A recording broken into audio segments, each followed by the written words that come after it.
There are a lot of times in our lives where we feel like we are weak, spiritually and emotionally. We feel overwhelmed.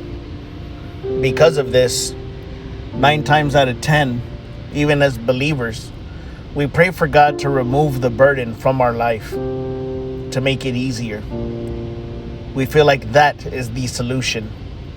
What you're literally praying for is for God to remove the lesson, for God to remove what is pushing you to call on Him in the first place, which is the burden. If we were never overwhelmed, we would feel like we had control of everything. Therefore, we wouldn't need to rely on praying to Him, to crying out to Him, for Him to be our strength. It's in these moments of weakness where we don't need to pray for a lighter burden, but pray for more strength.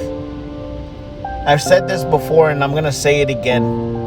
It's okay to be weak. It's okay to be broken. It's okay to feel like you can't take the next step because you are so tired physically and spiritually of fighting. But in 2 Corinthians chapter 12, in verse 9, it says, "And he said to me, my grace is sufficient for you, for my strength is made perfect in weakness.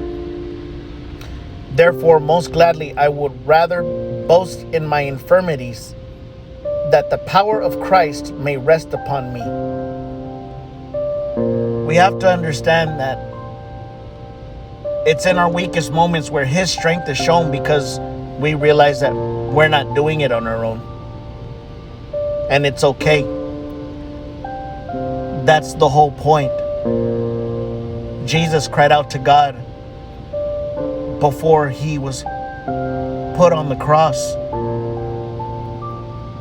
But may your will be done.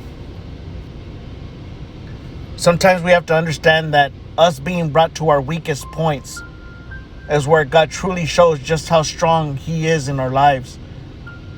That He will lift you up. That He will give you the strength that you need.